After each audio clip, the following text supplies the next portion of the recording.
వాళ్ళ పాపం ఎవరు చేశారా? ఎవరు చెయ్యరనుకుంటారో వాళ్ళు పాపం చేశారు. మీలో ఎవరైనా బాలురు పాపం చేస్తారనుకుంటారా? వృద్ధులు పాపం చేస్తారనుకుంటారా? కానీ లోతు ఇంటికి వెళ్ళి తలుపు కొట్టింది ఎవరో తెలుసా? బాలురు, వృద్ధులు. అంటే ఎవరు చెయ్యరు అనుకుంటామో వారు పాపేచ్ఛలతో నిండిపోయే ఓ సొదొమ ఆత్మ కడవరి రోజుల్లో తిరగబోతుంది. లోతు దినముల్లో, నోవహు దినముల్లో ఉన్న దురాత్మ, అపవిత్రాత్మ తిరగబోతుంది. మనం దాన్ని గెలవాలిగా, దాన్ని జయించాలిగా, దానితో పోరాడాలిగా. అంటే మన ముందున్న పోరాటం, మన ముందున్న యుద్ధం, మన ముందున్నటువంటి ఆ గురిని మనము సాధించుటకు నా దేవుడు ఇంతకాలం నాకు జయమిచ్చిన వాడు ఇక ముందు కూడా నాకు జయమిస్తాడు. ఇంతకాలం నన్ను నడిపించిన దేవుడు ఇప్పుడు కూడా నన్ను నడిపిస్తాడు. కాలేబు అంటున్నాడు, మెట్టుకు యెహోవా మీద తిరుగుబాటు చేయకుడి. యెహోవా మన యందు ఆనందించిన ఎడల ఆ దేశంలో మనల్ని చేర్చేస్తాడు. ఆ దేశమును జయించుటకు, దాన్ని స్వాధీనపరుచుకుంటకు మనకు శక్తి చాలును అని కాలేబు యొక్క మనస్సులో నిండిన నమ్మిక మాట్లాడినప్పుడు దేవుడు అంటున్నాడు, నీది మంచి మనసు, నీది మంచి మనసు. ఎవరిదంటే నమ్మిక నిండిన మనస్సు మంచి మనస్సు. నమ్మిక నిండిన మనస్సు, నమ్మిక. ఇక ముందు కూడా దేవుడు మనకి జయం ఇవ్వగలడు, మనకి విజయం ఇవ్వగలడు. మనకు కూడా యేసు రక్తం అందుబాటులో ఉంది. ఆయన వాక్యం, ఆయన ఆత్మ, ఆయన శక్తి, ప్రార్థనాత్మ, అభిషేకం, వరములు, దైవజనులు, నీతిమంతులు, పరిశుద్ధులు, సంఘము అంతా మనకి సిద్ధంగా ఉంది. మనము పోరాడి ఖచ్చితంగా మనం విజయం సాధించగలం అనే ఒక విశ్వాస నమ్మిక ఈ రోజుల్లో ఎవరి మనసులో ఉండదో వారే దేవుణ్ణి అలక్ష్యం చేసేవాళ్ళు. మీ కుడి చేయి పైకెత్తండి.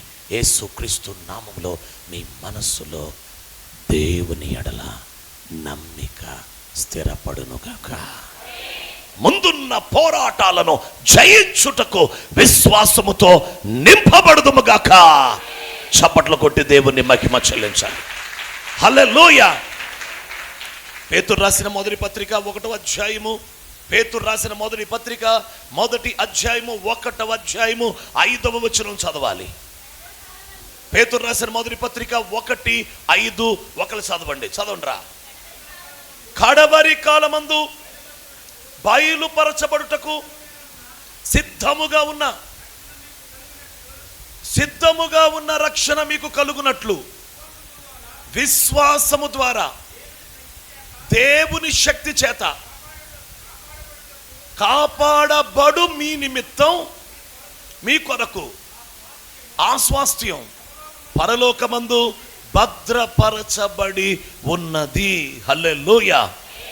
తలపైకెత్తి మాట చెప్పండి. విశ్వాసము ద్వారా దేవుని శక్తి చేత కాపాడబడు మీ కొరకు పరలోక స్వాస్థ్యం భద్రపరచబడి ఉన్నది. ఈ కడవ రోజులోనంట విశ్వాసము ద్వారా దేవుని శక్తిని మన కోసం అన్లాక్ చేసుకోవాలి. తాళం తీయాలి.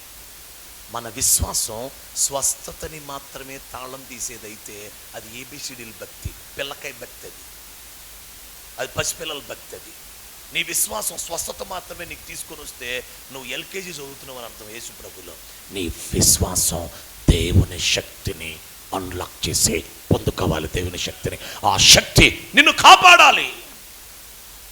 The power of God should protect the church in these last days. So believers must unlock the power of God by their faith. వారి విశ్వాసముతో దేవుని శక్తిని అన్లాక్ చేయాలి, తెరవాలి ఆ తలుపుని. ఆ శక్తి మన మీదకి రావాలి. మన విశ్వాసానికి అద్భుతాలు జరుగుతున్నాయి, మన విశ్వాసానికి ఉద్యోగాలు వస్తున్నాయి, మన విశ్వాసానికి గర్భఫలం వస్తుంది, మన విశ్వాసానికి అప్పులు తీరుతున్నాయి. ఇంకెవరన్నా లేచారు అనుకో వచ్చేంత ఉగ్రత నాకు. దేవునికి స్తోత్రం. ఇంకా అసలు తిరిగి తలుపేజే మా తాళమేజే అసలు. దేవునికి స్తోత్రం కలుగును గాక. ఆ నేను ఊరుకోనేక అసలు హల్లెలూయా. నేను కొత్తగా వస్తున్న ప్రసంగికుడిని ఏంటి, మా అన్నయ్యది నాది అంతకాల బంధం ఇది, ఇక ఎగబడిపోతాను నీకు అసలు జాగ్రత్త. దేవునికి స్తోత్రం చెప్పండి. ఆ సాక్ష్యం పోతే పోయిందిలే. దేవునికి స్తోత్రం. ఏందండి తిరుగుళ్ళు? కూర్చోడు కుదురుగా ఒక గంట. హల్లెలూయా. మన విశ్వాసం దేవుని శక్తిని మన కొరకు ఓపెన్ అయ్యి ఆ శక్తి మనం పొందుకోవాలంట. అప్పుడు మనం కాపాడబడతాం. ఈ కడవరి రోజుల్లో మన విశ్వాస మెట్టు పైకెక్కాలి. మహిమలో మన విశ్వాసం పైకి రావాలి. 30 అంతల విశ్వాసం చాలదు, 60 అంతల విశ్వాసం చాలదు, 100 అంతల విశ్వాసానికి రావాలి. ఇంకా ఉద్యోగం, నా ప్రార్థన, నేను దేవుడి దగ్గరికి ఎందుకు వస్తున్నానంటేనండి, ఎట్లాగన్నా ఉద్యోగం ఇస్తాడేమోనని వస్తున్నా, ఎట్లాగన్నా నా పిల్లకి పెళ్లి చేస్తాడని వస్తున్నా, ఎట్లాగన్నా నాకు ప్రభు నాకు సహాయం చేస్తాడని, నా కడుపులో గడ్డం అది కరిగిపోద్దని వస్తున్నానయ్యా, ఎట్లాగన్నా నా నడు నొప్పి తగ్గిపోతుందని వస్తున్నానయ్యా. ఇవన్నీ పిల్లకాయ క్రైస్తవ్యం. అర్జెంటుగా ఎదగాలి, అర్జెంటుగా ఎదగాలి. యేసయ్య దగ్గరికి ఎందుకు రావాలంటే, ఈ కడవరి రోజుల్లో నా ప్రభు నన్ను తన శక్తితో కాపాడతాడు. ఏలియా యెజెబెలు చేతికి దొరకకుండా 3.5 సంవత్సరాలు కాపాడాడు. ఎక్కడో తెలుసా? యెజెబెలు సొంత ఊర్లో. యెజెబెలు యొక్క వాళ్ళ నాన్నగారు రాజుగారు, సీదోను పట్టణం అనేది దానికి రాజుగారు అయినా, ఆ రాజుగారికి సంబంధించిన ఆ పరిధిలో సీదోను పట్టణ సంబంధమైన సారేపతులో ఉన్నాడు. హల్లెలూయా. ఆ రాజుగారి కూతురు ఎల్లెల్లి ఎవరిని చేసుకున్నాడు చూడండి, దెయ్యం రాణిని తెచ్చుకున్నాడు. దెయ్యం రాణి నేను పెట్టుకున్నా నా పేరు. ఎల్లెల్లి దెయ్యం రాణిని తెచ్చుకున్నాడు. ఏంటి కొన్ని దేవదూత రాణిని తెచ్చుకోవాలి. ఆ దెయ్యం ఆ దేశమునకు లేక ఆ ప్రాంతానికి రాజుగారు ఈ యెజెబెలు నాన్నగారు. అదే కాన్స్టిట్యుయెన్సీ అంటారు, ఆ నియోజకవర్గము లేకపోతే ఆ పరిధిలో సారేపతు ఉంది. ఆ సారేపతులో ఏలియా 3.5 సంవత్సరం ఉంటే పట్టుకోలేకపోయింది. ఎందుకు?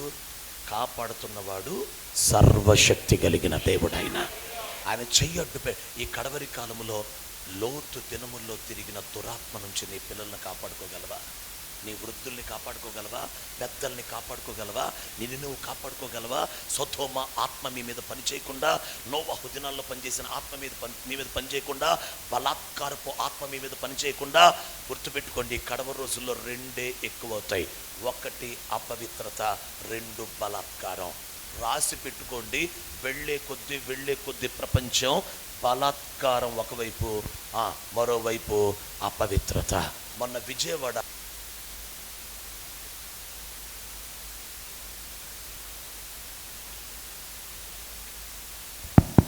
హల్లెలూయా, హల్లెలూయా, దేవునికి స్తోత్రం చెప్పండి. మొన్న విజయవాడ దగ్గర గుడ్ మార్నింగ్ హోటల్ ఉంటే, ఆ గుడ్ మార్నింగ్ హోటల్ దగ్గర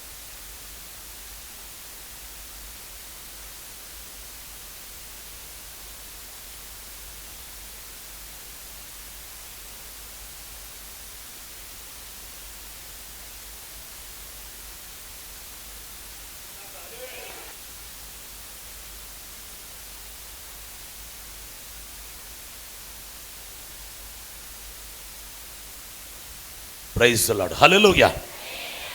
ఆలకించండి జాగ్రత్తగా. గుడ్ మార్నింగ్ హోటల్ దగ్గర అండి విజయవాడలో ఒక ఆర్డర్ ఇచ్చాడంట ఒక ఆయన. అట్లు ఇస్తే వాళ్ళు అట్లు కట్టి, ఆ టోకెన్ ఇస్తే అట్లేయో కట్టి ఇచ్చారు దోశలు. ఇంటికి తీసుకెళ్ళి చూస్తే ఇతను ఆర్డర్ ఇచ్చినవి కాదంట.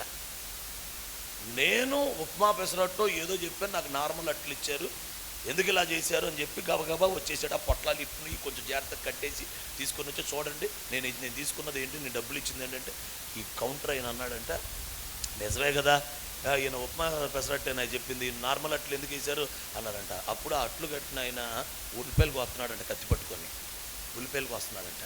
ఈ మాటలు విన్నాడంట, పక్కనే నిలబడ్డంట. ఈ ఉల్లిపాయలకు చూడు పక్కనే ఉందంట కౌంటరు. వీడు ఇలా ఉల్లిపాయలకు వస్తా ఈయన్ని తిడతుంటే ఇద్దరు కలిసి తట్టుకోలేక తీసి ఇలా కోసేశాడు. విజయవాడలో జరిగింది. తీసి ఇలా కోసేశాడంతే, పేకని కోసేశాడు. చచ్చిపోలేదు, తెగిపోయింది మొత్తం. వెంటనే ఐసీయూలో పెట్టారు. బలాత్కారం పెరుగుతుంది, జాగ్రత్త. దయచేసి క్రైస్తవులకి, యవ్వన పిల్లలకి నా మనవి, రోడ్ల మీద నిన్ను అన్యాయంగా వాళ్ళే నీ బండిని కొట్టినా, నీకు తగిలినా నువ్వు సైలెంట్గా వెళ్ళిపో. నువ్వు తలంచుకొని వెళ్ళిపో. వాళ్ళదే తప్పైన నువ్వు తలంచుకొని వెళ్ళిపో. దేవుని బిడ్డలని సాతానుడు అత్యంత భయంకరంగా హతమార్చటానికి బలాత్కారుల్ని భూమి మీద తిప్పుతున్నాడు. జాగ్రత్త. రోడ్ల మీద గొడవలు పెట్టుకోవద్దు.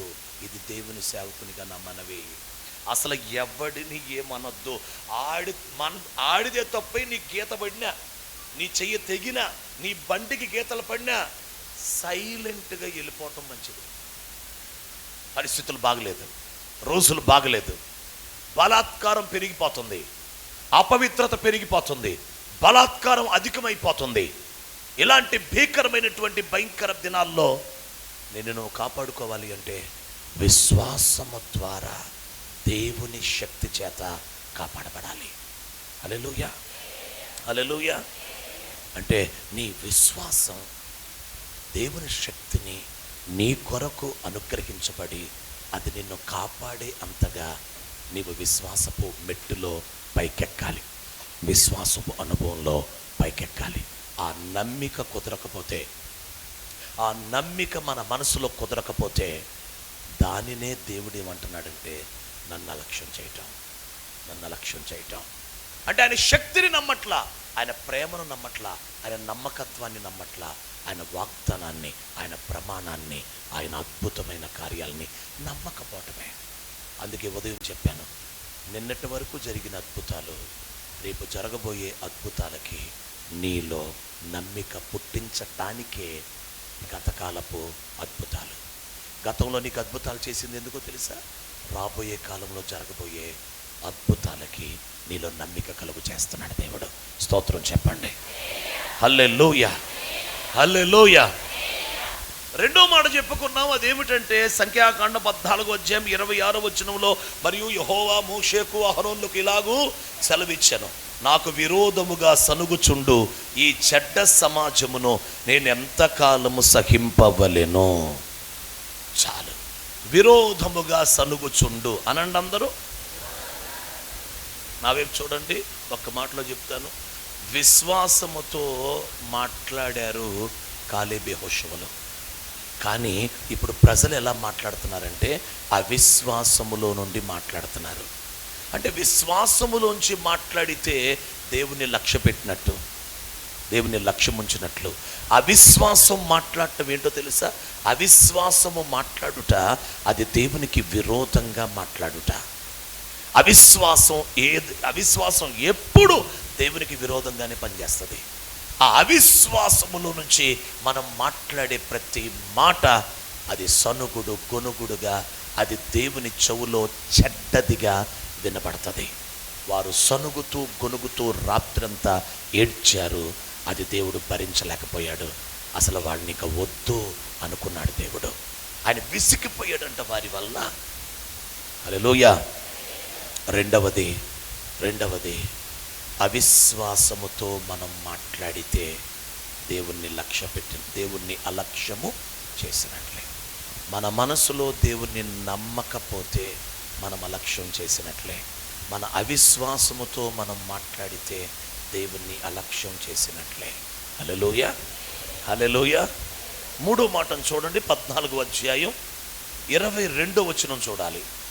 14:22. నేను ఐగుప్తులోను అరణ్యములోను చేసిన సూచక్రియలను నా మహిమను చూచి బాగదు అమ్మా ఈ 10 మారులు నా మాట వినక నన్ను పరిశోధించిరి. చాలమ్మ, తలపైకి ఎత్తండి.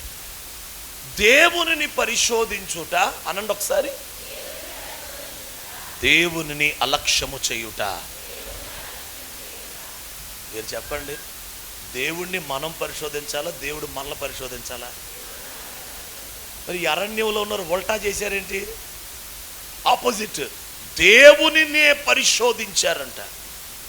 దేవునినే వారి క్రియలు పరిశోధించినాయి. దానిని అంటున్నాడు, నన్ను అలక్ష్యము చేసిన వారిలో ఎవరూ ప్రవేశించరు. మీకు గుర్తుందా? దేవుడు అబ్రహాముని పరిశోధించాను. అబ్రహాముని పరిశోధించాడు. ఏ స్థితిలో అండి? నీతిమంతుడుగా ఉండగా, యోగ్యుడుగా ఉండగా, విశ్వాసముతో ఉండగా, విధేయుడుగా ఉండగా, నమ్మకస్తుడుగా ఉండగా, అన్నీ ఉండగా విశ్వాసంతో ఉన్నప్పుడు పరిశోధించాడంట. పరిశోధన ఎప్పుడో తెలుసా? లోపాలు లేనప్పుడు. పరిశోధించడం ఎప్పుడో తెలుసా? లోపాలు లేనప్పుడు. సరిచేసే పరిశోధన వేరు, రుజువు చేయుటకు పరిశోధించటం వేరు. అబ్రహాముని రుజువు చేశాడు, యోబుని రుజువు చేశాడు. యోబుని పరిశోధించి రుజువు చేశాడు, అబ్రహాముని పరిశోధించి రుజువు చేశాడు. ఇచ్చేశాడు, ఇస్సాకుని బలర్పించేశాడు. దయచేసి దేవుడు మనల్ని పరిశోధించాలి కానీ మనము దేవుణ్ణి పరిశోధించకూడదు, దేవుణ్ణి మనం శోధించకూడదు. హల్లెలూయా, హల్లెలూయా. మన ఆధ్యాత్మిక జీవితంలో మన క్రియలు ఆయన్ని పరీక్ష పెట్టకూడదు. ఏంటి అసలు దేవుణ్ణి పరీక్ష పెట్టడం అంటే? ఆయన సహనాన్ని పరీక్షించటం, ఆయన దీర్ఘశాంతాన్ని పరీక్షించటం, ఆయన న్యాయాన్ని పరీక్షించటం, ఆయన తీర్పుని శోధించటం. అంటే ఏంటో తెలుసా మన క్రియలు? ప్రభువా నన్ను వచ్చి తీర్పు తీర్చేయి, నన్ను తీర్పు తీర్చేయి, నన్ను చంపేయి, నన్ను ఏదో ఒకటి చెయ్యి అని మన క్రియలు ఆయన శోధిస్తూ ఉంటాయి. అంటే దేవుని యొక్క, నా వైపు చూడండి, దేవుని యొక్క కృపా సత్యాలు. సత్యమేమో శిక్షించమంటది, కృపేమో ఇంకొక అవకాశం ఇవ్వమంటది. ఇప్పుడు మన క్రియలు గనక ఆయన సత్యాన్ని న్యాయాన్ని శోధించని అనుకో, తీర్పు వచ్చేస్తుంది. అప్పుడు ఆయన కృప ఇంకొంచెం కాలమాగు, ఇంకొంచెం కాలమాగు, ఇంకొంచెం కాలమాగు. ఇలాగూ దేవుణ్ణి గనక మన క్రియలు పరీక్షిస్తే, ఉదాహరణకి రేపటి నుంచి ప్రార్థన చేస్తావని, ఎల్లుండి నుంచి ప్రార్థన చేస్తావని, ఇంకా వారం నుంచి ప్రార్థన చేస్తావని నీ ప్రార్థనా జీవితం కోసం దేవుడు చూస్తున్నాడు. కానీ ఈరోజు అవిధేయత, రేపు అవిధేయత, ఎల్లుండి అవిధేయత, ఈరోజు నీ అపవిత్రత వదిలేస్తావని, నీ పాపముని ఈరోజు వదిలేస్తావని, నీ బలహీనత ఈరోజు వదిలేస్తావని, రేపు వదిలేస్తావు, ఎల్లుండి వదిలేస్తావు. ఎంత చూసినా మరలా చేస్తావు, మరలా చేస్తావు, మరలా చేస్తావు, మరలా చేస్తావు. ఆయనకి ఎలా ఉంటుంది? ఆయన అప్పుడు మన కుటుంబాల్లో ఏమంటారంటే, ఓ పిల్లోడు కనుక మాట లేదని, రేయ్ నా సహనాన్ని పరీక్షిస్తున్నావు జాగ్రత్త, రేయ్ అని అమ్మా నాన్నలే అంటారు, నా సహనాన్ని పరీక్షిస్తున్నావు జాగ్రత్త, ఇంకొకసారి చేసావా నేనేంటో చూపిస్తా నీకు అని. అసలు మనుషులే తట్టుకోలేరు కదా. ప్రజలు దేవుణ్ణి పరిశోధించారంట. ఎవరు వీళ్ళు? దేవుని చేతే ప్రేమించబడిన వాళ్ళు, దేవుని చేత పోషించబడిన వాళ్ళు, దేవుని చేత నడిపించబడిన వాళ్ళు, దేవుని చేతే సంరక్షించబడిన వాళ్ళు, దేవుని వాగ్దానాలు కలిగిన వాళ్ళు, దేవుని మహిమ చూస్తున్న వాళ్ళు, దేవుని అగ్ని చూస్తున్న వాళ్ళు, దేవుని స్వరం వినిన వాళ్ళు, సూపర్ న్యాచురల్గా అసాధారణంగా దేవుని కార్యాలన్నీ కళ్ళతో చూసిన వాళ్ళు. వాటర్ ట్యాంకులు లేవు, గోతులు లేవు, బావులు లేవు, బండ నీళ్ళు కొట్టగా నీళ్ళు వచ్చేసింది, నదుల్లో ప్రవహించింది. ఆ అద్భుతం ఒకటి చాలదు జీవితాంతం కృతజ్ఞతగా ఉండటానికి. ఆకలేస్తుంటే మన్నా గుడి చేసింది, ఆ మన్నాతో రొట్టెలు చేసుకున్నారు, కడుపు నిండిపోతుంది. దేవా ఇక మాకు భయం లేదయ్యా, ఉదయాన్నే మన్నా వచ్చేస్తుంది, నీకు వందనాలు. ఇలాంటి అద్భుతాలు ఎన్ని చేసినా మరి ఇంకా పరిశోధిస్తున్నారంట దేవుణ్ణి. ఎప్పుడైనా కొంచెం ఆలస్యమైనా, ఈ మన్నా తిని తిని తిని నోరు సప్పబడినా, మాంసాహారం కావాలనిపించిన, ఆ ఐగుప్తు కీరకాయలు, ఐగుప్తు బంగాళదుంపలు, ఐగుప్తు దోసకాయలు అవి గుర్తొచ్చిన వెంటనే వీళ్ళు దేవుణ్ణి మనస్సులో సనుగుడు గొనుగుడుతో వీళ్ళ హృదయంలో చేసే క్రియల ద్వారా దేవుణ్ణి శోధించేస్తున్నారు, పరిశోధిస్తున్నారు. హెబ్రీ పత్రిక తీయండి, హెబ్రీ పత్రిక, హెబ్రీ పత్రిక. Thank you holy spirit god. హెబ్రీ పత్రిక, హెబ్రీలకు పౌలు రాసిన పత్రిక 3వ అధ్యాయం, హెబ్రీ పత్రిక 3వ అధ్యాయం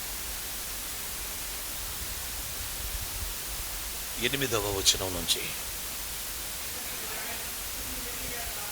శబ్దమును విని ఎడల అరణ్యములో శోధన దినమందు కోపం పుట్టించినప్పటి వలె మీ హృదయాలు కఠినపరుచుకోవద్దు. 40 సంవత్సరాలు నా కార్యాలు చూచి అదుగండి నన్ను పరీక్షించి శోధించిరి. ఆ జనరేషన్, ఆ తరము వారి వలన నేను విసికి, వీరెల్లప్పుడూ తమ హృదయాలోచనలో తప్పిపోవుచున్నారు, నా మార్గములు తెలుసుకొనలేదు. ప్రమాణము చేసినట్టు. అది అందరు ఈ మాట చెప్పండి. మీ పితరులు నన్ను పరీక్షించి శోధించరి. దేవుణ్ణంట పరీక్షించి శోధించేశారు. 40 సంవత్సరాలు కార్యాలు చూసి. నా వైపు చూడండి, నా వైపు చూడండి. ఏంటి ఆయన ఆశించింది వాళ్ళ దగ్గర నుంచి? 40 సంవత్సరాలు కార్యాలు చూశారు కదా, చూసిన వాళ్ళ నుంచి ఏం ఆశించాడు దేవుడు? ఒకే ఒకటి. నా వైపు చూడండి. ఒకే ఒకటి ఆయన ఆశించింది, హృదయాలోచనల్లో స్థిరంగా ఉండాలి అని కోరుకున్నాడు. కానీ హృదయాలోచనలు ఏమైపోతున్నాయి? స్థిరంగా ఉండట్లా, తప్పిపోతున్నారు. హృదయాలోచనలో తప్పిపోతున్నారు. నన్ను వినండిరా, హృదయాలోచనలో తప్పిపోతున్నారు. ఆయన మార్గాలు తెలుసుకోవట్లా. నా వైపు చూడండి. నోవహు కాలంలో ప్రజలు తమ హృదయం యొక్క తలంపుల్లోని ఊహలన్నీ, అంటే ఆ తరములో, ఆ కాలములో హృదయము యొక్క తలంపులు పాడైనందుకే జలప్రళయం. ఈ అరణ్యములో నడిచిన ఇశ్రాయేలీయుల యొక్క హృదయాలోచనలో తప్పిపోతున్నందుకే వారికి వాగ్దాన దేశం లేకుండా సంహరించి పడేశాడు. ఇప్పుడు ఈ చివరి రోజుల్లో కూడా దేవుని ఉగ్రత దేన్ని బట్టి వస్తుందంటే, హృదయాలోచనల్లో, హృదయములో స్థిరత్వం, హృదయములో దేవుని అనుసరించే అనుభవాల్లో ఎక్కడ తప్పిపోతారో దాన్ని బట్టే ఈ కడవరి కాలంలో కూడా ఉగ్రత వస్తుంది. అందుకే ఇప్పుడు అర్జెంటుగా మనం కాపాడుకోవాల్సింది ఏంటో తెలుసా? హృదయాన్ని కాపాడుకోవాలి జాగ్రత్తగా. అంటే ఇప్పుడు చెప్పండి, ఆలోచనలో తప్పిపోవటం ఆయనకి పరీక్ష అయిపోతుంది. ఆలోచనలో వాళ్ళు తప్పిపోవటం, స్థిరంగా లేకపోవటం ఆయనకు ఒక శోధన అయిపోతుంది. వీళ్ళు నన్ను పరీక్షించి శోధిస్తున్నారు, తట్టుకోలేకపోతున్నాడు. హల్లెలూయా. నోవహు దినాల్లో అయితే ఏడ్చేశాడు. సంతాపమునుంది. సంతాపం అంటే కన్నీళ్ళేగా, బాధేగా. యెహోవా సంతాపమునుంది. అసలు నరులను చేసినందుకు నిన్ను అనవసరంగా చేశానురా అని నొచ్చుకున్నాడంట. ఏ పాస్టర్ గారికైనా, ఏ సంఘ పెద్దకైనా, భర్తలకైనా, భార్యలకైనా, పిల్లలకైనా ఎవరికి ఎవరి హృదయాలోచనలు తెలియవు. దేవుడికి ఒక్కడికి తెలుసు హృదయాలోచన. భార్య మంచిగా కనపడవచ్చు, తన హృదయాలోచనలు ఎట్లున్నాయో. భర్త మంచిగా కనపడవచ్చు, తన హృదయాలోచనలు ఎలాగున్నాయో. పరీక్షించారంట, పరిశోధించారంట. వారి ఆలోచనలు బట్టి ఆలోచనలు తప్పిపోతున్నారు. రెండవది, నా మార్గం తెలుసుకోవట్లా, నా మార్గం వాళ్ళకి అర్థం కావట్లా. హల్లెలూయా. నేను ప్రకటిస్తున్నాను ప్రభు నామంలో, మన హృదయాలోచనలు దేవుడు బాగు చేయనుగాక. హల్లెలూయా. హృదయాలోచనలు గనక పాడైపోతే, హృదయాలోచనలు గనక చెడిపోతే, అవి దుష్టునికి అవి అనుకూలంగా గనక వాడొచ్చి అన్ని రకాల యాక్సెస్, ఇంట్రాక్షన్ వాడు చెయ్యగలిగిన పరిస్థితికి మన హృదయాన్ని, మన మనస్సుని, ఆలోచనలు ఇచ్చామా, మనం దేవుణ్ణి ఏడ్పించిన వాళ్ళు అవుతాం. ఎంత మేఘం కింద నడిచినా, ఐగుప్తులో పస్కా రక్తములోంచి బయటకు వచ్చిన హృదయాలోచనలో తప్పిపోతే నో రాజ్యం. అలక్ష్యం చేసినట్లంట, దేవునినే అలక్ష్యం చేసినట్లు. అందుకు ఆలోచనకర్త అయిన దేవునికి మన హృదయాలోచనలు అప్పగించాలి. ఆయన ఆలోచనకర్త, ఆయనే మనకు ఊహలకి, ఆయనే ఓట, ఆయనే ఊహలు పుట్టించాలి, ఆయనే మనకి ఆశలు పుట్టించాలి, ఆయనే మనకి ఆవేశం పుట్టించాలి. అది హృదయంలో, మనసులో, అది ఆలోచన అయినా, ఊహ అయినా, ఆశ అయినా, అది ఆయన పుట్టించాలి, ఆయన కలుగు చేయాలి. దానికి ఆయన కర్తగా ఉండాలి. ఆయన కర్తగా ఉంటేనే అవి వాక్యానుసారముగా ఆయనకు అనుకూలంగా నడుస్తుంది. ఈ తలకాయి, ఈ హృదయం, మనస్సు, హృదయం. లేకపోతే దేవునికి పరిశోధన, పరీక్ష. ఉదాహరణ చెప్పనా? ఒరిగినే ఇట్లా అంటున్నా, ఎవరో ఒక ఆడపిల్ల ఉంది, అసలు మర్చిపోవే అంటే ఈ పిల్ల అట్టే కూర్చొని ఆలోచిస్తున్నాను. మర్చిపోమన్నావా ఏంటి అక్కడ కూర్చున్నావు, లేట్రా. ఓ దెయ్యం పట్టింది దానిలాగా ఒకదాని కూర్చొని కూర్చో వాటి గురించి ఆలోచిస్తుంది. ఆ మసిమొఖమోడే గుర్తొస్తున్నాడు. కావండి, విషయం ఏంటి తెలుసా? అక్కడ ఆడున్నాడు కదా, ఆడికేమో ఈ మసిమొఖందే గుర్తొస్తా ఉంటుంది. వీళ్ళిద్దరికి అదే. ఇక ఈ ఆలోచనలో నాన్న అన్నం తినరు, సరిగ్గా అన్నం తినరు, సరిగ్గా నిద్రపోరు, అమ్మనంతా సరిగ్గా మాట్లాడరు, కుటుంబంలో సరిగ్గా ఉండరు. ఏంటో అలా అది గనక అమ్మ నాన్న చూశారనుకో ఏం చేయరు, ఇంట్లోనే ఉంటారు. పోనీ వెళ్ళిపోలేదు ఆడి దగ్గరికి, పోనీ ఆడొచ్చేలా, ఇంట్లోనే కూర్చొని వస్తుంది బీపీ. అమ్మా నాన్నకి జుట్టు పట్టుకొని నువ్వు ఎందుకు ఆలోచిస్తున్నావే, ఎందుకు ఆలోచిస్తున్నావే, ఎందుకు ఆలోచిస్తున్నావే. కొంతమంది పిల్లలు నాన్న అనవసరంగా మైండ్లోకి తెచ్చుకొని దుష్టుడికి అవకాశం ఇచ్చి ఇదొక బలమైన దుర్గం చేసుకొని దాన్ని విరక్కొట్టలేక ఏడుస్తూ ఉండేవాళ్ళు చాలామంది ఉంటారు.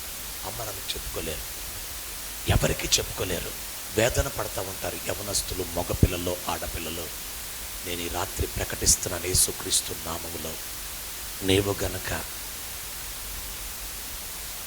ఒక విషయాన్ని ఇష్టంగా, ప్రేమగా ఆలోచించి ఎలా నీ మైండ్లోకి తెచ్చుకున్నావో దానికి విరుగుడు ఏంటో తెలుసా? ఇప్పుడు మరలా ఇష్టంగా, ప్రేమగా దేవుని వాక్యాన్ని నీవు చదువుతూ నీ మైండ్లోకి తెచ్చుకుంటే ఈ దుర్గం కూలిపోద్ది. వాక్యమే బలమైన దుర్గం అవుతుంది. రీప్లేస్మెంట్ జరగాలి. నువ్వు ప్రేమించావు లోకాన్ని ఇష్టపడ్డావు, దుర్గం అయిపోయింది. ఆ దుర్గాన్ని విరక్కొట్టాలంటే ఇంకో దుర్గం రావాలి. ఆ దుర్గం వాక్యమై ఉండాలి, అది దేవుని ప్రేమ అయి ఉండాలి. ఆ వాక్యం లోపలికి రావాలి. మనస్సుకు మందు వాక్యం, మనస్సుకు మందు వాక్యం. దండం పెట్టి చెప్తున్నా, నన్ను నమ్మండి. మీకు దండం పెట్టి చెప్తున్నా, నమ్మండి. నాకు టైం లేదు వాక్యాలు చూపించడానికి, ఇది ఇంపార్టెంట్ కాబట్టి చదవండి. హెబ్రీ పత్రిక 8:10, హెబ్రీ పత్రిక 8:10, హెబ్రీ పత్రిక 8:10. ఆ దినములైన తరువాత ఇశ్రాయేలు ఇంటి వారితో నేను చెయ్యబో నిబంధన ఏదనగా వారి మనస్సులో నా ధర్మ విధులు ఉంచెదను వారి హృదయాల మీద. హల్లెలూయా. నేను వారికి దేవుడిని అయ్యుందును, వారు నాకు తలపైకెత్తి. అందరిటి చూడండి రా, ఈ మాట చెప్పండి. నేను వారి మనసులో నా ధర్మ విధులను ఉంచెదను. చూడండి, దేవుడు స్వయంగా ఆయనే ధర్మ విధులని అనగా వాక్యాన్ని మనసులో పెడతాడంట. పాస్టర్ గారు కాదు, సంఘ పెద్దలు కాదు, నీకు నువ్వు కూడా కాదు, నేనే వారి మనస్సులో నావేం చూడండి రా. మొదటిసారి పలకల్ని దేవుడే చెక్కాడు, దేవుడే రాశాడు. కానీ రెండోసారి పలకల్ని మోషే చెక్కాడు. మీరందరూ అసలు ఫెయిల్ అయిపోయారు, 0 మార్కులు. మోషే చెక్కాడు, దేవుడే. నావేం చూడండి, రాయటం ఎప్పటికీ దేవుడిదే, రాసేవాడు దేవుడు. ఎందుకంటే ఆయన రాస్తే ఎన్నటికీ చెరగిపోకుండా రాస్తాడు. ఆయన పెడితే ఎన్నటికీ తప్పిపోకుండా పెడతాడు. ఆయన అసలు రాయి మీద రాయాలంటే శిల్పే రాయగలడు, చెక్కగలడు. కానీ ఆయన వచ్చంట తన వ్రేలుతో రాశాడంట. ఆ దేవుని వ్రేలుని యేసయ్య అంటాడు, దేవుని ఆత్మ అంటాడు. అంటే పరిశుద్ధాత్మతో రాశాడు ఆ రాతి మీద. ఇప్పుడు కూడా హృదయం మీద వాక్యం రాయాల్సింది దేవుడే, మనస్సులో వాక్యాన్ని పెట్టాల్సింది దేవుడే. యవ్వన పిల్లలు దయచేసి ఈ మాటను పొందుకోండి, ఈ మాటను తెలుసుకోండి.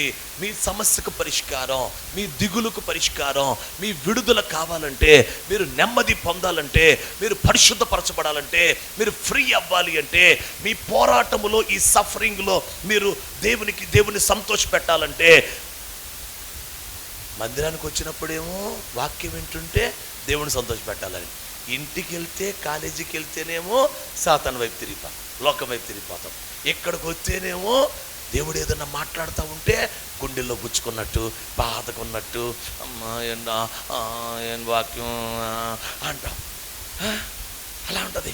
కాలేజీ దగ్గరికి వెళ్ళగానే మళ్ళీ పాపంలోకి వెళ్ళిపోతావు. ఇక్కడ రాగానే మళ్ళీ ముఖం ఇలా నల్లగా పెట్టుకొని చూస్తుండే పాస్టర్ గారు. ఇంకా ఎందుకంటే పాస్టర్ గారు పరిశుద్ధంగా ఉండు, నమ్మకంగా ఉండు, యథార్థంగా ఉండు, నీతిగా ఉండు అంటూ ఉంటాడు. అమ్మ నా వల్ల కాట్లా అని భయపడిపోతూ ఉంటారు. సామర్థ్యం లేక, సామర్థ్యం ఎందుకంటే మనసులో ఆల్రెడీ దుష్టుడికి చోటిచ్చేసావు, హృదయంలో చోటిచ్చేసావు, ఆలోచనలోకి వచ్చేసాడు, ఊహల్లోకి వచ్చేసాడు, ఆశల్లోకి వచ్చేసాడు, ఆవేశాల్లోకి వచ్చేసాడు, నీ తెలివిలోకి వచ్చేసాడు, నీ చాయిస్ మేకింగ్లోకి వచ్చేసాడు, నీ ఎంపిక, నువ్వు కోరుకునే అనుభవంలోకి వచ్చేసాడు, నీ విల్ పవర్, నీ చిత్తశక్తిలోకి వచ్చేసాడు. These are all the faculties of mind. మనసులో ఉండే విభాగాలు, హృదయంలో ఉండే విభాగాలు. ఇప్పుడు వినండి, మనస్సుకు మందు వాక్యం, హృదయానికి మందు వాక్యం. హల్లెలూయా. నాన్న ఈ కడుపులో ఇంత గడ్డి తినండి, ఎండి గడ్డి, లేకపోతే ఇన్ని రాళ్ళు వేసుకోండి కడుపులో, అన్నీ మింగేయండి, ఏమైపోతారు? పెద్ద హాస్పిటల్ తీసుకెళ్ళేదాకా అని ఉంటే బతుకున్నట్టు, లేకపోతే చచ్చిపోయినట్టు. కడుపులో ఏమేయకూడదురా? కడుపులో రాళ్ళు కానీ చెత్త కానీ వేయకూడదు. నా వైపు చూడండి. కడుపులో ఏమేయచ్చు? బెండకాయలు, దొండకాయలు, బీరకాయలు, వంకాయలు, కాకరకాయ, దోసకాయ, ఉప్పు చేప, ఎండు చేప వేయచ్చా? ఏమన్నా అవుద్దా? ఇప్పుడు వినండి, పౌలు చెప్పిన మాట ఏంటో తెలుసా అన్నయ్య? మీకు తెలుసులే, మీకు చెప్పే అంతరం కాదు. కడుపు భోజన పదార్థములు కడుపుకు నియమించి, నానా కడుపుకు ఒక నియామకం ఉంది, భోజన పదార్థాలకు ఒక నియామకం ఉంది. నియామకం అంటే ఏంటో తెలుసా? అపాయింట్మెంట్ ఉంది, ఒక లా ఉంది. ఆ చట్టం ప్రకారం జరిగితేనే అది సక్సెస్ అవుతుంది. చట్టానికి మార్చి, విధానాన్ని మార్చి ప్రవర్తిస్తానంటే మానవుడు ఏం పంపిస్తున్నాడు? సారా కడుపులోకి, క్యాన్సర్ గెట్లు, లివర్లు పాడైపోతున్నాయి, తిని పడేస్తున్నాయి, పాన్ పరాకులు, పొగాకు, డ్రగ్స్, ఏమంటే కడుపులోకి కూల్ డ్రింకులు, కడుపులోనికి రకరకాల రసాయనాలు, కెమికల్స్ పంపిస్తున్నారు. క్యాన్సర్లు, జబ్బులు వచ్చేస్తున్నాయి. ఇంకా ఎంత ఘోరంగా తింటారో తెలుసా? పలావు, కోడి మాంసం తింటా, పక్కన కూల్ డ్రింక్ పెట్టుకుంటారు.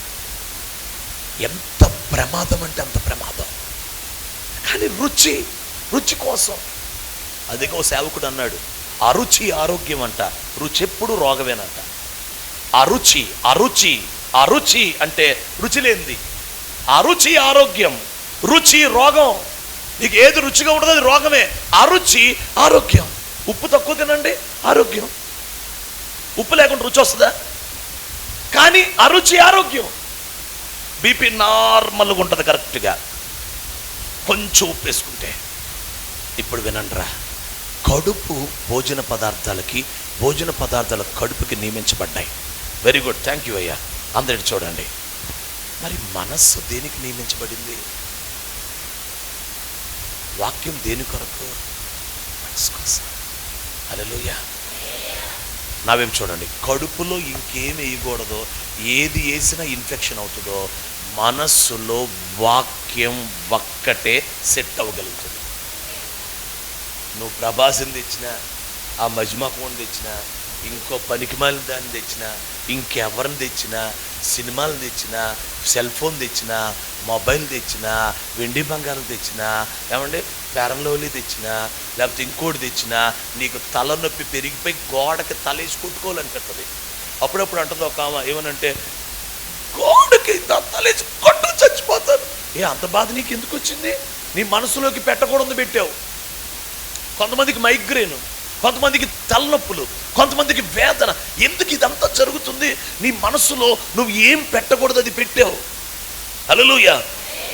మేమేంటి ఇంత ఆనందంగా తిరుగుతున్నాం, మాకేంటి ఇంత సంతోషం? మా మనసులోకి విరోధమైన దానిని మేము రానివ్వట్లా. We're not allowing any anti element to enter in to our mind. We're not allowing, we're keeping gates. గేట్లు పెట్టుకుంటున్నాం మేము. We're keeping invisible gates. Hallelujah, హల్లెలూయా.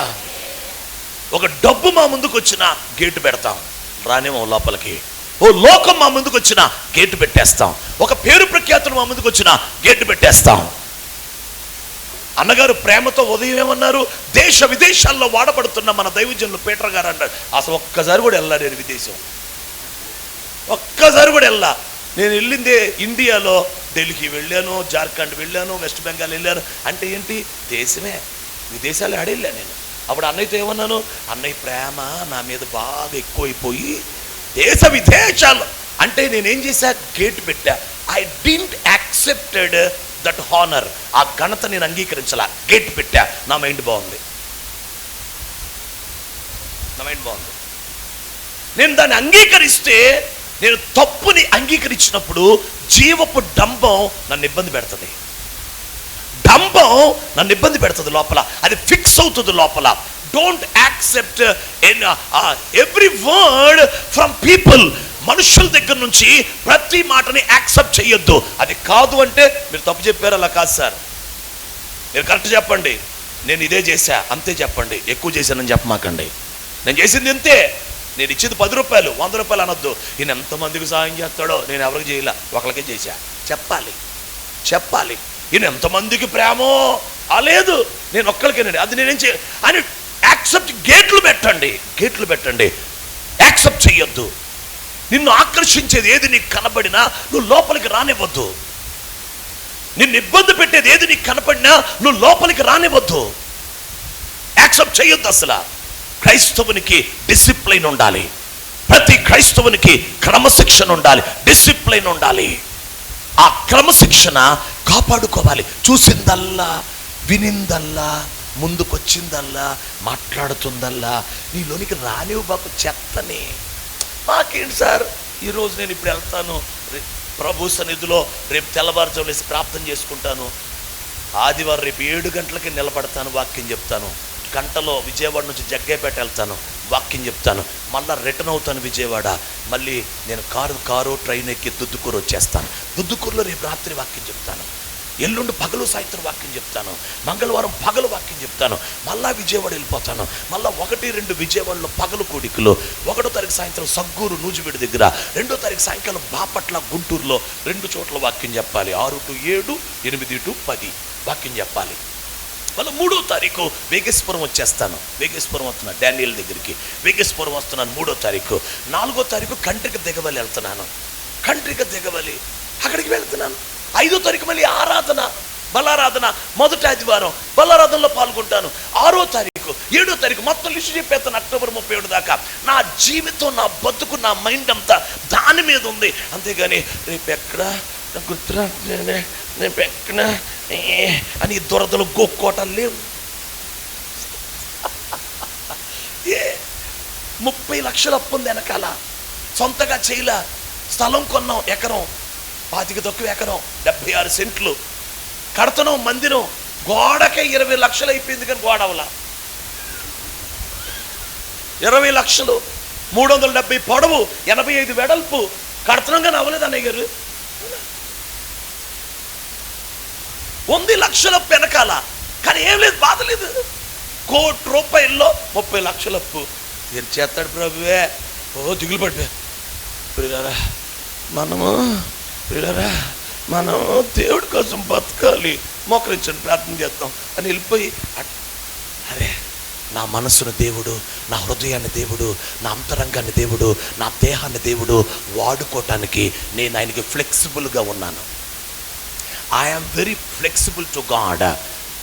ఏ చెత్త నా మైండ్లో లేదు, ఏ చెత్త నా హృదయంలో లేదు.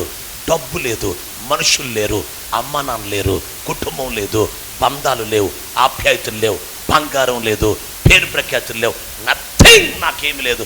నాకు ఉన్నది ఒకటే, నా దేవుడు నేను ఉన్నావంతే, నా దేవుని వాక్యము నేను ఉన్నావంతే. ఐఎమ్ ఫ్రీ, నేను చాలా ఫ్రీగా ఉన్నానండి. I am the very happiest person of the world. Oh I think so like that. నేనే నా చాలా ఆనందమైనటువంటి వ్యక్తిని భూమి మీద అని. అసలు అన్నయ్య ఆరాధన చేస్తుంటే టైం అవుతుంది అనిపిస్తుంది, కానీ ఏం పాడాడండి బాబా. ఆ కొండల్లో లోయల్లో స్కేలు ఒకటిలో పాడితేనే మాకు పేగులు ఇక్కడికి వస్తాయి. ఈయన 3లో పాడాడు. 3లో పాడి ఏం చేసినావు తెలుసా, మధ్యలో 2కి వచ్చేసావు, మధ్యలో లాగేసి 2కి వచ్చేసాడు స్కేలు. అమ్మ ఎవరు కనిపెట్టలేరు అనుకుంటున్నావా? హల్లెలూయా, స్తోత్రం చెప్పండి. ఇలాంటి ఆరాధికుడిని బట్టి చప్పట్లు కొట్టండి ఏసైకి, ఏసైకి. హల్లెలూయా, ఆమేన్, ఆమేన్, ఆమేన్. నేను అడగగానే ఎందుకు డేట్లు ఇస్తాను తెలుసా అన్నకి? ఒకే ఒక కారణం. ఆ కారణం ఏంటో అన్నకు కూడా చెప్పాల నేను. ఈయనే ఒక ప్రసంగికుడు, ఎన్ని చోట్లకి తిరుగుతాడో, కానీ ఆయన కూడా ఇంకో ప్రసంగికుడిని కోరుకున్నాడు చూసారా? అది నచ్చింది నాకు. ఈయనే వాక్యం చెప్పుకోవచ్చు, ఈయనే సభల్లో మాట్లాడుతూ ఉంటాడు. వెళ్తుంటాడు కదా అన్నయ్య, తెలుసు కదా అన్నయ్య, వెళ్తూనే ఉంటాడు, తిరుగుతూనే ఉంటాడు. కానీ మమ్మల్ని పిలుస్తున్నాడు చూసారా? అది నాకు నచ్చింది. అంటే నా ద్వారా మాట్లాడేదే కాదు, సేవకుల ద్వారా కూడా నా సంఘంతో మాట్లాడి వాళ్ళు పరిపూర్ణతలోకి రావాలి. నా ద్వారా జరిగేది ఒక కార్యమైతే మిగిలిన సేవకుల ద్వారా జరగాల్సింది ఇంకా ఉంది అనే మంచి మనసు ఉంది చూసారా? అది నచ్చింది నాకు. అదిగే ఇస్తుంటా డేటు అన్నయ్యకి. ఎప్పుడు డేట్లు మార్చాడుకునే ఇబ్బందే. ఎప్పుడు గొడవలు ఆడుకునే డేట్లు ఫిక్స్ అవుతాయి. అలా అలా కాదని నువ్వు రా, నువ్వు అనయ్య నేను శనివారం ఉండను, సాయంకాలం నేను వెళ్ళిపోవాలి, నాకు అక్కడ సిద్ధపాటు కూడిక ఉంటుంది, వెళ్ళిపోవాలంటే అట్టనబాకు నేను 7 గంటలకు ఇస్తానన్నాడు. 8:30కి ఇచ్చాడు. 7 గంటలకు ఇస్తాను, 8:30కి ఇచ్చాడు. ఇప్పుడు టైం చూడండి, 9:30 అయ్యే పోతాం, 9:17. ఇంకా ఒక పాయింట్ కూడా అవ్వాల. ఈ పూటది 3వ పాయింట్లో ఉన్నాం. ఇశ్రాయేలీయులు మనసు యొక్క, హృదయం యొక్క ఆలోచనలతో, వారి ఊహలతో పరిశోధిస్తున్నారు.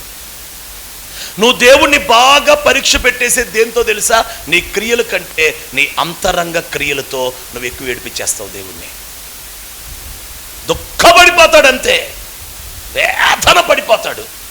అందుకేగా యేసుక్రీస్తు వచ్చి భూమి మీదకి వచ్చి చెప్పిన మాట ఏంటో తెలుసా?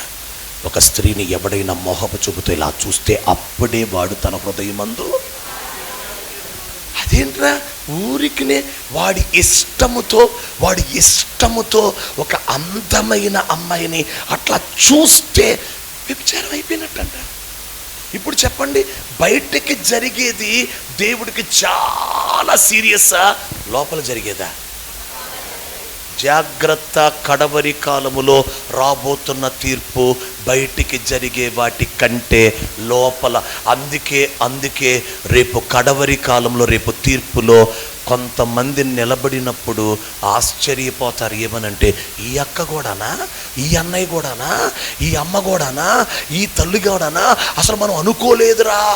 ఎందుకంటే మనుష్యుడు పై రూపాన్ని చూస్తాడు, యెహోవా అంతరంగాన్ని, హృదయాన్ని అంతరింద్రియాలు పరిశీలిస్తాడు. మీ కుడి చేయి పైకెత్తండి.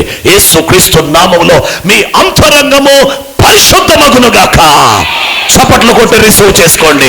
మీ అంతరంగము, మీ హృదయాంతరంగము శుద్ధ అయిపోవాలి. హల్లెలూయా, ఆమేన్, ఆమేన్, ఆమేన్, ఆమేన్.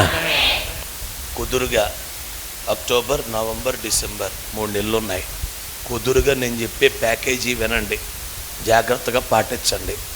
కుదురుగా రోజుకి 3 సార్లు ప్రార్థన చేసుకోండి, 3 సార్లు బైబిల్ చదువుకోండి, దేవుని భయంతో ఉండండి, చీకట్లో నడవబాకండి. 3 నెలల్లో ప్రభు తన రక్తంతో నిన్ను కడుగుతాడు. ఇక నువ్వు ఫ్రీ అయిపోతావు. అప్పుడు వాక్యంతో నింపేసుకో. అనగా నువ్వు చదువుతూ ఉండు, బాగా చదువుకున్న పిల్లలైతే రోజుకి 5 అధ్యాయాలు చదువుకోవాలి. చదువు రానోళ్ళు రోజుకో ప్రసంగం వినాలి, యూట్యూబ్లో వినాలి. ముసలోళ్ళు ముతకోళ్ళు మాకు చదవటం రాదయ్యా, ఆదివారం ఒకటేనయ్యా అని చెప్పి యూట్యూబ్లో ఆ వంటలో ఈ వంటలో ఆ సీరియల్ ఈ దరిద్రం, ఆ జగన్మోహన్ రెడ్డి ఏమన్నాడు, చంద్రబాబు ఏమన్నాడు చూస్తావుగా, కళ్ళద్దాలు పెట్టుకొని బాగానే వింటావుగా. అందుకని అవి అనకుండా వాక్యం విను. పోనీ అవి కూడా విను, వాక్యం విను, వాక్యం విను, నిపుకో వాక్యం వినండి బాగా, వాక్యం చదవండి బాగా. ఇప్పుడు నేను మీలో ఎంతమంది ఈరోజు మీ అనుదిన వాక్యం చదువుకుని వచ్చారని అడిగాను అనుకో, చెయ్యి ఎత్తమని అనుకో, పరువు పోద్ది మా అన్నయ్యది. మా అన్నయ్య బరువు పోద్ది. ఎందుకు పోద్ది అంటే ఆత్మీయ పిల్లల్ని ఎవరు చెయ్యత్తలేదనుకో, చూడు అన్నయ్య ఇంత బాగా సేవ చేస్తుంటాడు, బాగా వెళ్తాడు, పాపం ఎంతో ప్రయాసపడుతున్నాడు, వీళ్ళు సరిగ్గా మాట వింటలేదు అని నేను అనుకున్నాను అనుకో, అన్నయ్య ఎంత సిగ్గుపడతాడు. నిజంగా ఈరోజు బైబిల్ చదివారా? మీ హృదయంలో నింపుకున్నారా? వాక్యం చదువుకొని వచ్చారా? చదివారా? ఈ క్యాలెండర్ వాక్యమా? క్యాలెండర్లో ఉంటుంది ఒక మాట, ఒక రెఫరెన్సు, అదా ఒక 3 అధ్యాయాలు చదివారా? ఒక 5 అధ్యాయాలు చదివారా? దేవుని వాక్యము జీవం. ప్రార్థన చేసుకోండి, బైబిల్ చదువుకోండి, దేవుని భయంతో ఉండండి. గతంలో నడిచినట్టు చీకట్లో నడవబాకండి, వెలుగులో నడవండి. ప్రభు ఒక అద్భుతం చేస్తాడు. అదేమిటంటే ఆయన వెలుగులో ఉన్న ప్రకారం మనమును వెలుగులో నడిచిన ఎడల అన్యోన్య సహవాసము గలవారమయ్యుద్దము. అప్పుడు ఆయన కుమారుడైన యేసు రక్తము ప్రతి పాపము నుండి పవిత్రులుగా చేయను. హల్లెలూయా. నానా ఇక్కడున్న యవనస్తులు కానీ పెద్దోళ్ళకి కానీ మీ సొల్యూషన్ చెప్పనా? మీ భయానికి, మీ కలవరానికి, మీ బాధకి, మీరు పరిశుద్ధంగా ఉండలేకపోవటానికి, మీ బాధకి, మీ విడుదలకి పరిష్కారం చెప్పనా? అన్యోన్య సహవాసం. That is the solution. నువ్వు దేవుడితో ఎంత ఎక్కువ సహవాసంలోకి వచ్చేస్తావో అంత త్వరగా పని అయిపోద్ది. నువ్వు ఎంతగా లోకానికి టైం ఇచ్చి సహవాసం చేస్తావో అంతకాలం నువ్వు బాధపడాల్సిందే. నువ్వు 10 ఏళ్ళు కాదు 20 ఏళ్ళు రా చర్చికి, నువ్వు మటుకు దేవుడికి సమయం ఇవ్వని వ్యక్తివైతే, అన్యోన్య సహవాసంలోకి రాకపోతే 5 పైసలు ఉపయోగం ఉండదు. 5 పైసలు ఉపయోగం ఉండదు. నీ మనసు అలాగే ఉంటుంది, నీ హృదయం అలాగే ఉంటుంది, నీ అంతరంగం అట్లాగే ఉంటుంది, నీ ఆలోచనలు అట్లాగే ఉంటాయి. యేసు రక్తం పనిచేయడు, దేవుని వాక్యం పనిచేయడు, దేవుని ఆత్మ పనిచేయడు. పని జరగకపోతే నెమ్మది ఉండదు, కలవరమే, బాధే. అందుకు అర్జెంటుగా అక్టోబర్, నవంబర్, డిసెంబర్, జనవరికి నాన్న చూడండి రా, నా యేసు నన్ను విమోచించాడు, నా యేసు నాకు ఇప్పుడు విడుదల ఇచ్చాడు, నన్ను పరిశుద్ధపరిచాడు అని నవ్వుతూ విమోచించిన వారు, యెహోవా విమోచించిన వారు, యెహోవా విమోచన పొందిన వాళ్ళ తలల మీద ఏముంటుంది? నిత్యానందం వాళ్ళ తలల మీద ఉండి నవ్వుతూ జనవరి 26లోకి అడుగు పెట్టాలి. 1వ తారీఖు హల్లెలూయా అని నవ్వాలి, సంతోషంగా అడుగు పెట్టాలి. అంతేగాని ఏదో ఒక విషయంలో ప్రభా క్షమించు ప్రభా ఇది క్షమించటాలి, బతికినంతకాలం క్షమించటమేనా? ఏమండి, ఒక స్టేజ్లో అయ్యా ఈ కృప నాకు ఇచ్చావు అని కృతజ్ఞతలు చెప్పేది ఒకటి కూడా ఉండదా? నా కళ్ళకు విడుదల ఇచ్చావు కృతజ్ఞతలు అనవా? బతికినంతకాలం క్షమించు ప్రభా, దౌర్భాగ్యాలని, పెంటనయ్యా, ధూళినయ్యా, దరిద్రాలనయ్యా, పనికిమాలనయ్యా, అయ్యా అపిత్రునయ్యా, పాపినయ్యా ఇక చచ్చిపోయేదాకా ఆ మాట అంటే ఆయనకి ఎంత బాధ. స్టేజ్ బై స్టేజ్లో ఒక స్టేజ్లో కొంత విడుదల వచ్చింది, కృతజ్ఞతలు. ఇంకా ప్రయాసపడు, ఇంకొక స్టేజ్లో కొంత విడుదల వస్తుంది, కృతజ్ఞతలు చెప్పు. ఇంకొక స్టేజ్లో ఇంకొంక పరిశుద్ధమవుతావు, కృతజ్ఞతలు చెప్పు. హల్లెలూయా. మీ కుడి చేయి పైకెత్తండి. యేసుక్రీస్తు నామములో ఈ 3 నెలలు దేవునితో అన్యోన్య సహవాసము కలిగి ఉందురుగాక. యేసు రక్తముతో కడగబడుదురుగాక, వాక్యముతో కడగబడుదురుగాక, ఆత్మతో శుద్ధి అగుదురుగాక. చప్పట్లు కొట్టి రిసీవ్ చేసుకోండి. Receive in Jesus mighty name. Amen. Hallelujah. వాక్యం చదవండి. సంఖ్యాకాండం 16వ అధ్యాయం. సంఖ్యాకాండం 16వ అధ్యాయం. Thank you holy spirit God. సంఖ్యాకాండం 16వ అధ్యాయం సార్ 30. అయితే యెహోవా గొప్ప వింత పుట్టించుట వలన ప్రాణముతో పాతాళానికి వెళ్ళిపోవునట్లు నోరు తెరచి మృంగి వేసిన ఎడల. ఆ మాట కంటే నువ్వు చదువమ్మా. ఆ మాట టిక్ చేసుకోండి. వారు యెహోవాను అలక్ష్యము చేసిరని మీరు రైట్ తలపైకి ఎత్తండి. ఇప్పుడు నానా కోరహు, దాతాను, అబీరాములు అనే ఈ గుంపులు భూమి నెరవిడిచే సజీవంగా ఎక్కడికి వెళ్ళిపోయారు? దాన్ని దేవుడు ఏమంటున్నాడు? ఇది మోషే ఏమంటున్నాడు? ఇలా గనక జరిగి వారి పాతాళానికి వెళ్ళి చచ్చిపోతే వారు యెహోవాను అలక్ష్యము చేసిరని మనకు తెలుస్తుందంట. నానా 4వ మాట ఏంటో తెలుసా? నన్ను అలక్ష్యం చేశారు అని బాధపడుతున్నాడు కదా దేవుడు. ఆయన బాధ 4వ బాధ ఏంటో తెలుసా? 4వ బాధ పాస్టర్ గారిని, ఆయన పిలుపుని, ఆయన దర్శనాన్ని, ఆయన భారాన్ని అర్థం చేసుకోకుండా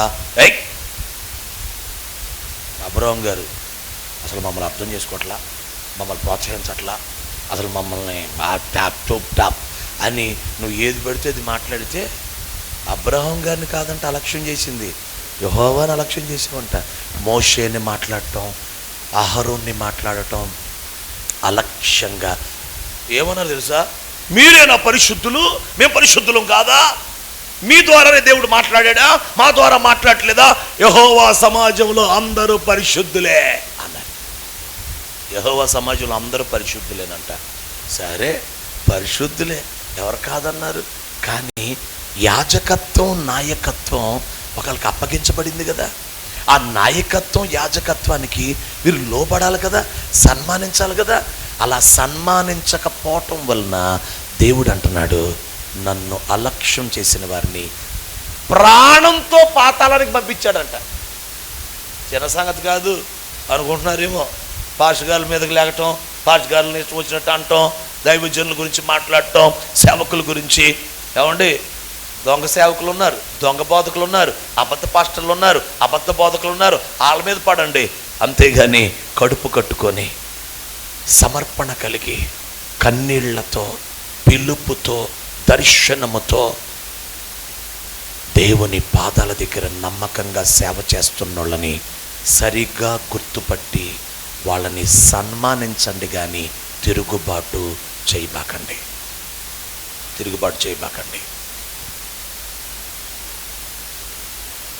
ఈ మందిరాన్ని కట్టారు. ఇది పూర్తయిన తర్వాతే తన ఇల్లుని బాగు చేసుకున్నాడు. ముందే బాగు చేసేసుకోవచ్చుగా, ఇల్లుని ముందే సరి చేసేసుకోవచ్చుగా. ఆయన మందిరం బాగా అవ్వాలనుకున్నాడు, తర్వాత ఇల్లుని బాగు చేసుకున్నాడు. ఏమంటే అంటే మీకు ఇవ్వబడిన సేవకుని మీరు గ్రహించారా? అభిషేకాన్ని గ్రహించారా? ఆ కృపని గ్రహించారా? ఇప్పుడు లేరు కానీ ఆ పాస్టర్ గారు దుద్దుకూరులో సేవ చేసే దానియేలు గారు, ఆయన చెప్పారు మీ గురించి. నాకు ఏమన్నా తెలుసా? మంచి దైవజనుడు అబ్రహాం అని చెప్పాడు నాకు దుద్దుకూరు. మంచి సేవకుడు అని చెప్పాడు దానియేలు. ఇప్పుడు లేడు సార్, ఆయన చనిపోయారు. దుద్దుకూరు దాన్ని తెలుసు కదా, మన ఇజ్రాయెల్ గారికి తెలుసు, ఇజ్రాయెల్కి తెలుసు కదా. చనిపోయాడు సార్. ఆయన నాతో చెప్పాడండి. నేను అన్నాను, వేలచంతలగూడెం వెళ్తున్నానండి అని అన్నాను. అబ్రహాం గారి దగ్గరికా అన్నాను. అవునండి అని అంటే, మంచి సేవకుడు తమ్ముడు, ఆయన మంచి దైవజనుడయ్యా అని చెప్పాడు. అన్న నాకు ఎట్లాగంటే కోదాడ ద్వారా అన్న పరిచయం. కోదాడికి నేను వెళ్ళేవాడిని. మీరైనా కోదాడు వాళ్ళు? కోదాడ, అన్నవరం దగ్గర కోదాడ, వాళ్ళకి దగ్గరికి నేను వెళ్తే అన్న నాకు అన్నను వాళ్ళు నాకు పరిచయం చేశారు. అంతేనా?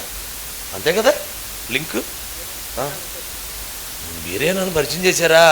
కృతజ్ఞతలయ్యా, స్తోత్రం తండ్రి, హల్లెలూయా, స్తోత్రం చెప్పండి. అట్లా ఈ దైవజనుడి గురించి మాట్లాడు. దయచేసి నా వైపు చూడండి అమ్మా. ఏలియా మీదున్న ఆత్మ ఎలీషా చూడగలిగితేనే ఏలియా ఆరోహణాన్ని కూడా చూడగలుగుతాడు. ఏలియా ఆరోహణాన్ని ఎలీషా చూడకపోతే ఎలీషా ఆ దుప్పటిని, ఏలియా దుప్పటిని పొందలేడు. ముందు మీ సేవకుడిపై ఉన్న ఆత్మని, అభిషేకాన్ని చూడండి. అప్పుడే నీ కొరకొచ్చే మేఘాన్ని నువ్వు చూడగలుగుతావు. నీకోసం ఒక మేఘం రాబోతుంది, నీకోసం ఒక మేఘరథం రాబోతుంది. ఆ మేఘరథం నీకు కనపడాలంటే ముందు ఒక అదృశ్యమైన అభిషేకాన్ని, పిలుపుని, కృపని, అంగీకారాన్ని, దేవుని ఆమోదాన్ని, దేవుని నిర్ణయాన్ని, దైవ నడిపింపుని చూడండి. గమనించండి, గమనించండి. కోరాహు, దాతాను, అబీరాములు తిరుగుబాటు చేసి మేము కూడా పరిశుద్ధులమే అన్నారు. అప్పుడు మోషే అన్నాడు, రేపు అందరూ ధూపార్తులు పట్టుకొని రండి, ఎవరి ధూపం అంగీకరిస్తాడో అప్పుడు వాళ్ళే పరిశుద్ధులు. ఎవరు పరిశుద్ధుడో, ఎవడు తనవాడో, ఎవడిని యెహోవా ఏర్పాటు చేసుకున్నాడో రేపు యెహోవా తెలియజేస్తాడు. మీరు తీసుకొచ్చుకోండి ధూపార్తులు అన్నప్పుడు, అంత మాట అన్నబాగలేయ్యా, మేము అలాగ రాలేంలేయ్యా అని తగ్గించుకోవట్లేదు.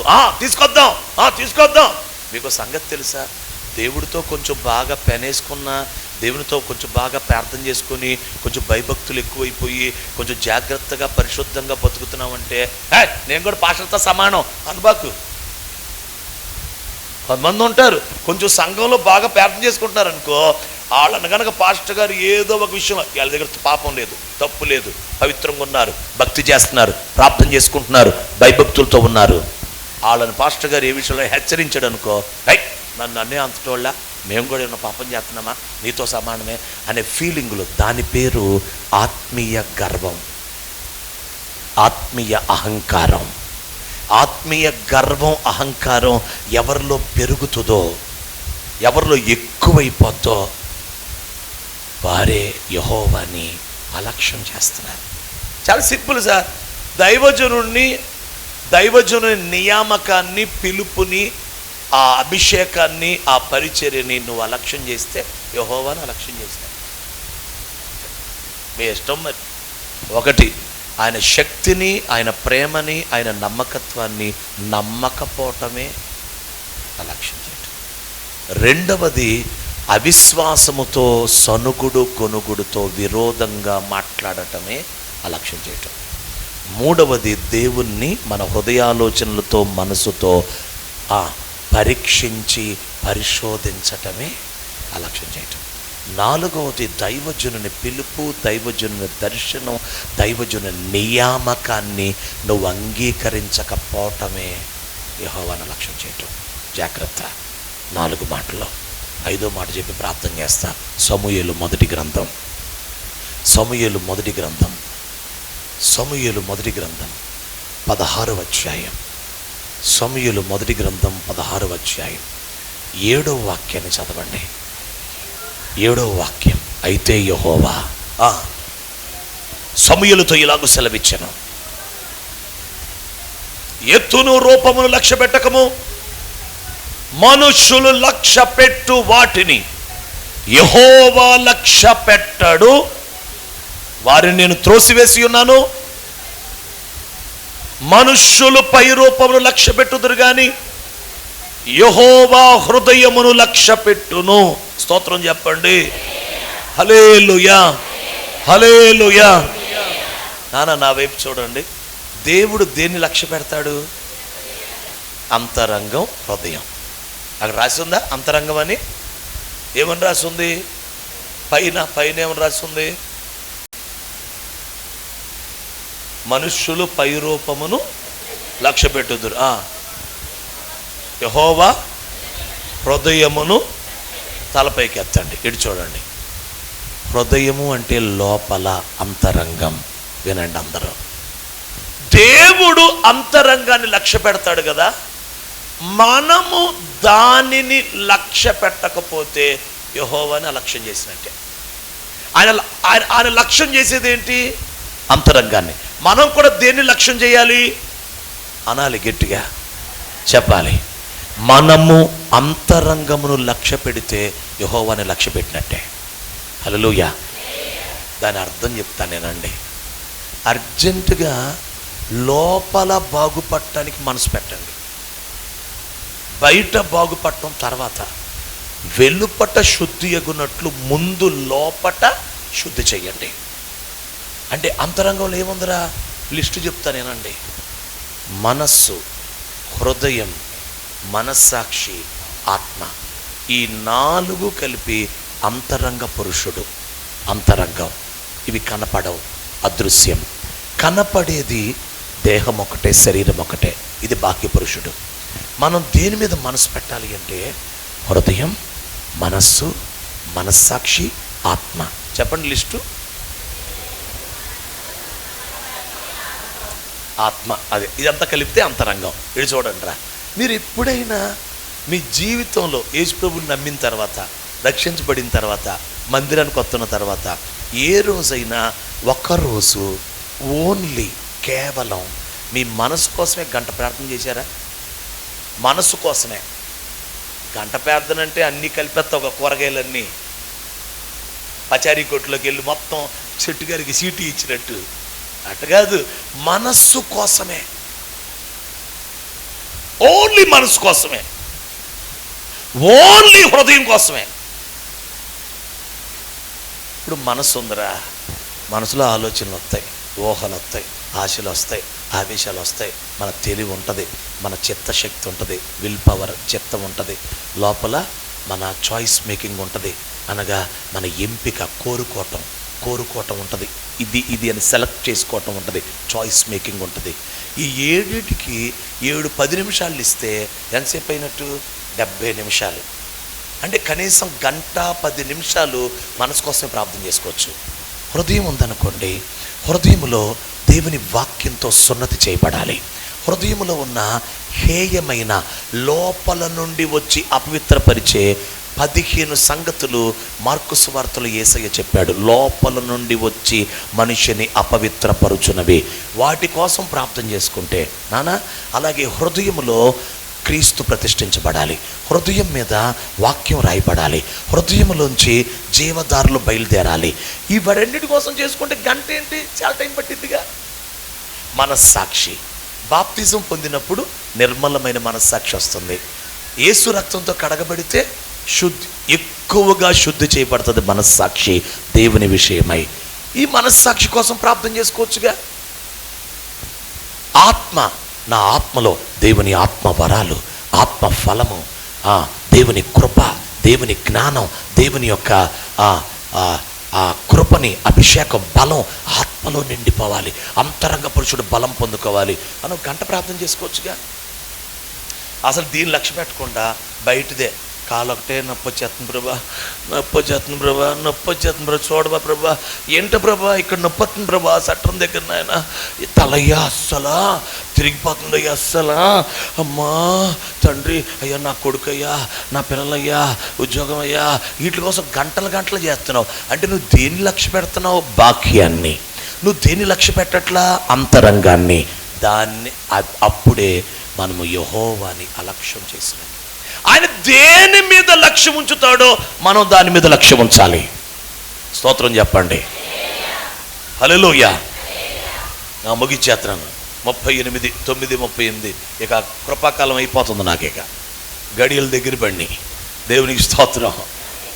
నా బస్సు వచ్చేస్తుంది. చూడండి, పేతురు రాసిన 2వ పత్రిక.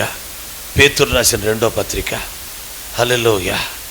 పేతురు రాసిన 2వ పత్రిక 1వ అధ్యాయం 19వ వాక్యం చదవండిరా.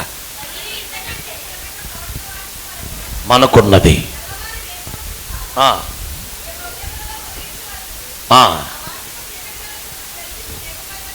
ఆ వాక్యము చీకటి గల చోట్ల వెలుగిచ్చు దీపమైనట్టున్నది, దాని యందు లక్ష్యముంచిన ఎడల మీకు మేలు. దేని యందు నానా? నా వైపు చూడండి రా.